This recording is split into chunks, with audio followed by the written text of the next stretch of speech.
हम एक site select कर लें कि हमें पैच लगाना कहाँ पे है। और मान लीजिए अगर मैं अपना पुराना पैच यहाँ से उतार रहा हूँ तो उसी साइट पे पैच लगाना ठीक नहीं होगा।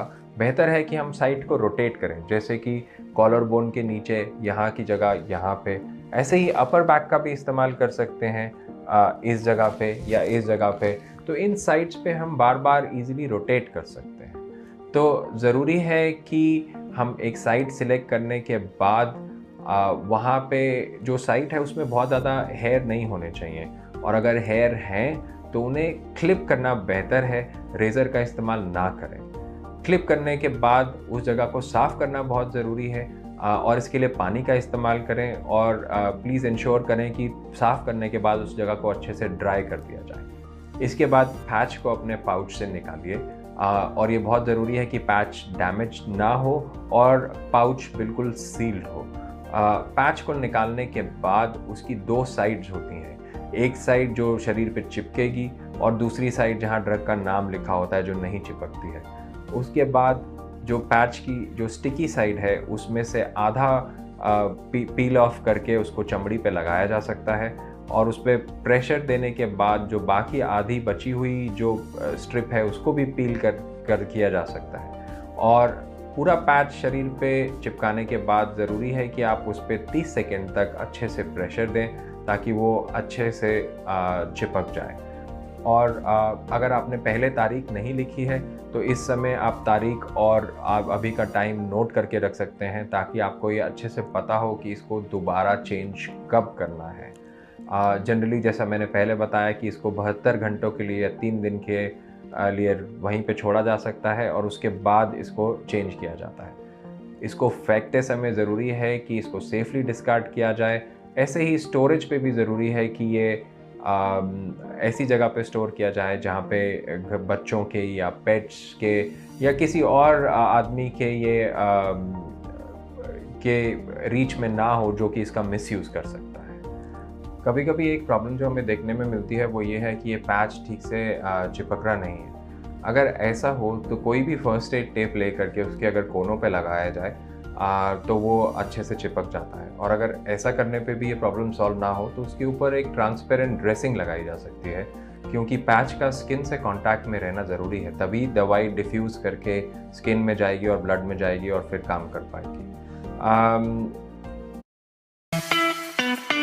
चीज़ जो ज़रूरी है वो ये है कि कोई गर्मी वाली जगह पे पैच को ज़्यादा देर के लिए ना रखा जाए, जैसे कि जहाँ पे आपने पैच लगाया है उसके ऊपर आप कोई हॉट कंप्रेशन ना करें, या एक बाथ टब में गर्म पानी में बहुत देर तक ना लेटें, या बहुत ज़्यादा हीट वाली जगह में जा कर के सनबेद ना करें, क्योंकि इन सब चीज़ों से उस जगह में खून का बहाव बढ़ता है और उससे पैच की एब्जॉर्प्शन ज़्यादा बढ़ सकती है।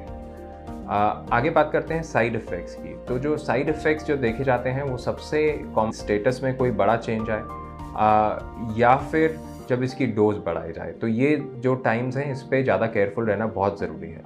पैच लगाने पे जो साइड इफ़ेक्ट्स इमीडिएटली आते हैं उन्हें हम एक्यूट साइड इफ़ेक्ट्स कहते हैं। इसमें जो कॉमनली देखा गया है, कई लोगों को कॉन्स्टिपेशन हो सकता है, या उन्हें इचिंग यानी कि खारिश हो सकती है। उसके अलावा कई लोगों को ऐसा लगता है कि जैसे उन्हें उल्टी आएगी। कई लोगों को नींद आती है या उन्हें चक्कर जैसी सेंसेशन महसूस होती है। और कभी कभी जहाँ पे वो पैच लगाया जाता है वहाँ पे उसके नीचे थोड़ी सी चमड़ी लाल हो जाती है। ये सब माइनर साइड इफ़ेक्ट्स हैं ज़्यादातर, और ये जल्दी ही सेटल हो जाते हैं। इसके अलावा कुछ और साइड इफ़ेक्ट्स हैं जिन्हें हम क्रॉनिक साइड इफ़ेक्ट्स कहते हैं। क्रॉनिक साइड इफ़ेक्ट्स वो साइड इफ़ेक्ट्स हैं जो लंबा इस्तेमाल करने में या लंबे समय तक इस्तेमाल करने से आते हैं। जैसे कि बहुत ज़्यादा डोज पे अगर ये पैच इस्तेमाल किया जाए तो वो आपकी इम्यूनिटी पे, आपके हार्मोनल फंक्शन पे, इन सब चीज़ों पे फ़र्क असर ला सकता है। उसके अलावा शरीर को इसकी एक थोड़ी सी आदत भी बन सकती है।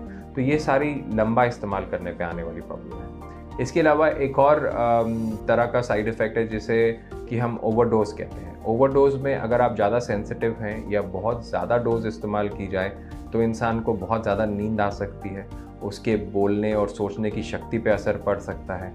कभी कभी लोग बहुत ड्राउजी हो जाते हैं, और अगर बहुत ही ज़्यादा डोज हो जाए तो उनका सांस भी धीरे हो सकता है और ब्रीदिंग की प्रॉब्लम्स भी आ सकती हैं। तो ये सारी इमरजेंसी प्रॉब्लम्स हो सकती हैं, और ऐसा होने पे ज़रूरी है कि आप पैच को इमीडिएटली हटा दें और इमरजेंसी सर्विसेज की मदद लें और अपने डॉक्टर से भी कांटेक्ट करें कि इसको कैसे आगे डील किया जाए। एक और तरह के साइड इफ़ेक्ट्स जिसके बारे में मैं कहना चाहूँगा वो है विड्रॉल इफ़ेक्ट्स। कई बार ये पैच लंबा समय पे इस्तेमाल करने के बाद अगर इसको एकदम से हटाया जाए तो शरीर को अडैप्ट करने में थोड़ी प्रॉब्लम होती है, क्योंकि उसको ये आदत होती है कि ये दवाई आसपास हो, लेकिन एकदम से इस दवाई को हटाने में जो इफ़ेक्ट्स आते हैं उन्हें हम विड्रॉल कहते हैं। और ये कैसे इफ़ेक्ट्स होते हैं? जैसे कि सर में दर्द होना या पूरे शरीर में दर्द होना या थकान लगना, ज़्यादा पसीना आना, पेट में मरोड़ या क्रैम्प्स उठना, नींद ना आना, नर्वसनेस लगना, ये सारी चीज़ें देखी जाती है अगर एक दवाई को इमीडिएटली डिसकंटिन्यू किया जाए। जबकि अगर इसको हम धीरे धीरे करके डिसकंटिन्यू करते हैं डोज कम करके, तो ऐसे इफ़ेक्ट्स बहुत कम देखने में मिलते हैं। मुझे उम्मीद है कि ये सारी जानकारी आपके लिए लाभदायक साबित होगी, और अगर आप किसी को जानते हैं जो ये पैच इस्तेमाल कर रहा है तो ये ज़रूरी है कि ये सारी बातों का उनको ज्ञान हो, ताकि वो इसको सही से इस्तेमाल कर पाएँ और सेफली इस्तेमाल कर पाएँ। मुझे सुनने के लिए आपका बहुत बहुत धन्यवाद।